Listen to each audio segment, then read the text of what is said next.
Rounding out this month's show, Raymond gives us a sneak preview of the 31st San Francisco International LGBT Film Festival, along with a little help from the two of us. Hi, I'm Kathy McPhee, and you're watching Outlook Video. This is Raymond Donald Hong in front of the Castro Theater. Now that most television programs have had their series finales, you're probably going through Ugly Betty withdrawal. So instead of watching reruns of The Golden Girls, treat yourself and your friends to 11 days of lesbian, gay, bisexual, and transgender film at Frameline's 31st San Francisco International LGBT Film Festival, the showcase for artistically innovative LGBT images from around the world. It's interesting to note that when Frameline screened its first film 31 years ago, some of the filmmakers in this year's festival have not been born yet.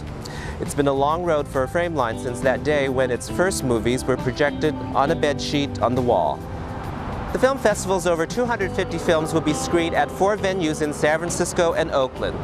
As usual, the Castro Theater serves as the main venue for the festival. I'm joined by my colleagues Roberta Gonzales-Gregg at the historic Victoria Theater in San Francisco and Tom Smith at the Parkway Theater in Oakland. Roberta? Raymond, thanks. Behind me is San Francisco's oldest operating theater. The Victoria Theater, with its long and colorful history as a vaudeville house, will host 35 out of 115 programs in this year's film festival.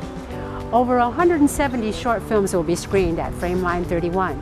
And one of those directors of these shorts, April Faith Hirschman, is joining me. April, I understand your film is educational? Well, kind of. It's a satirical comedy warning of the dangers of shady bisexual women. So it's using this as a backdrop to highlight our need to put people in boxes based on our sexual orientation. And if we veer ever so slightly from that definition, we seem to find ourselves without a community or a sense of being a part of a group. April Faith Hirschman, thanks for telling us about your film, and good luck with the screening. Thank you. The 31st San Francisco International LGBT Film Festival is a place for lesbian cinema. Here are a couple of films that will be featured. From Australia, director and writer Kylie Eddy takes us to a high school reunion of 2 former best friends in This Kiss. On the facade, life is just great for career woman Juliet and stay-at-home mom Lucy until they finally revisit an incident from the past that has haunted them both. Thank you. It always belonged to you. I missed you. I missed you too.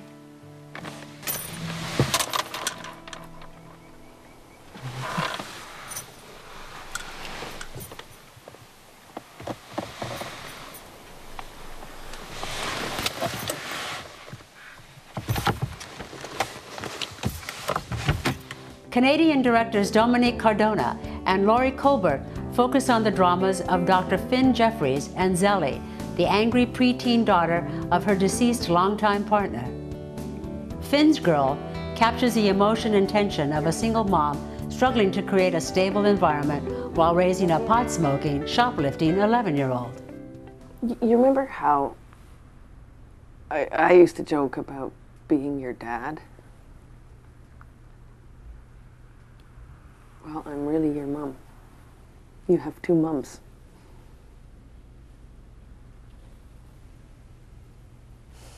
Just one of your stupid experiments. Oh, sweetheart. I hate being so different.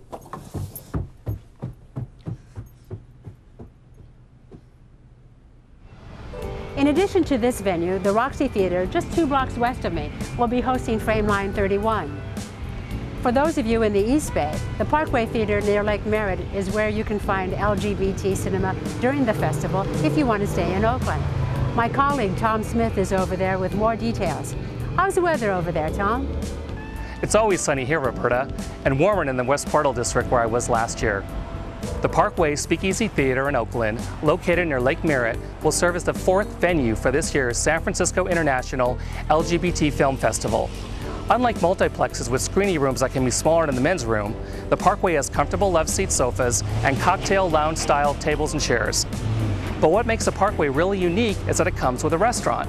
So instead of popcorn, you can dine on appetizers, salads, pizza sandwiches, beer, and wine while you watch the movie. Before I get even hungrier, I need to mention these gay films worth seeing. Previously, David Lewis's screenplay, Under One Roof, dealt with mother-son issues. In his directorial debut, he revisits that same theme in Rock Haven, where the mother and her 18-year-old son are devout Christians. The son, Brady, finds himself at a crossroad when he develops feelings for the boy next door. I shouldn't be missing church. Make an exception. Just this once. If I hurry, I can catch the last half of services.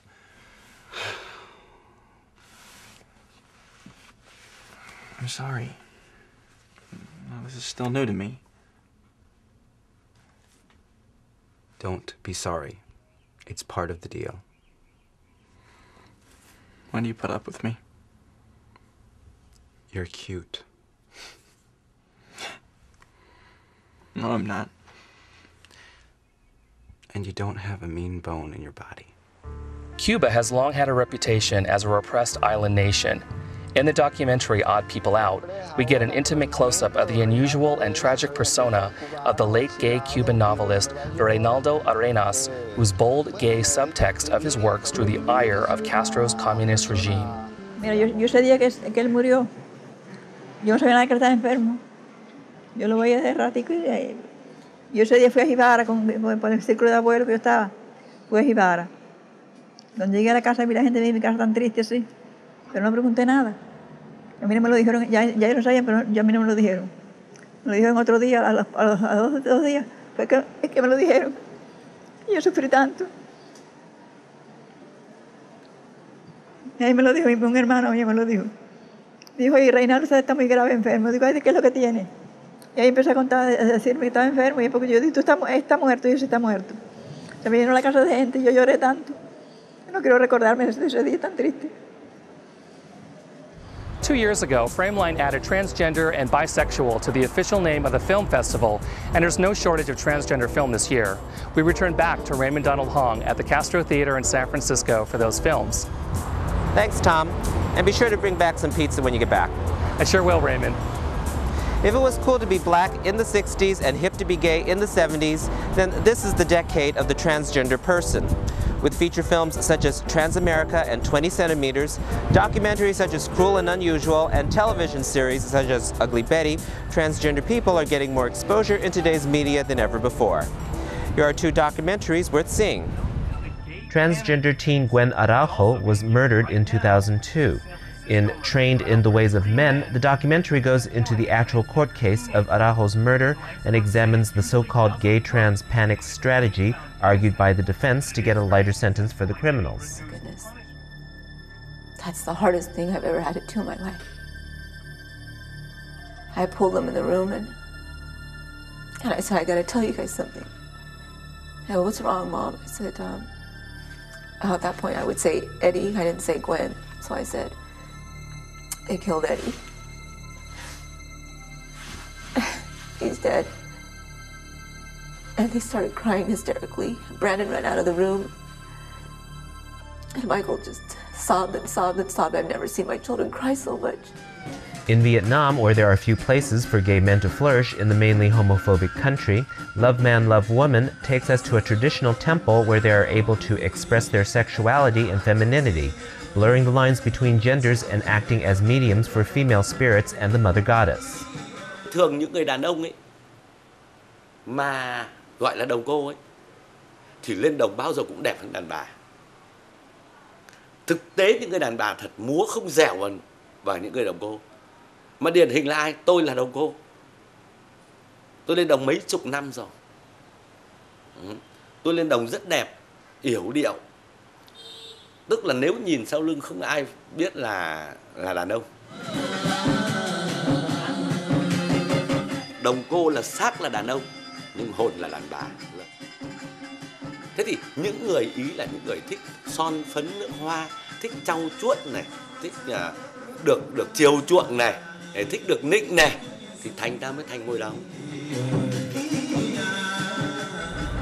Deciding which of the over 250 films in the festival can be a daunting task, but Frameline has provided a search tool on their website to help you find the films you want to see. Just point your web browsers to frameline.org, choose the venue, screening date, genre, subject, or country, and you get your list of films. Well, that's a wrap. Happy Pride Month, and we'll see you at the festival. For Outlook Video, this is Raymond Donald Hong. Thanks to all you viewers who joined us, and make sure to remind your friends about Outlook Video. We leave you with a scene from one of the upcoming films from the 31st San Francisco International LGBT Film Festival. Thank you, and be sure to join us again next month. On behalf of all the great volunteers of Outlook Video, whose names you will see as we close, thanks for watching. Bye for now.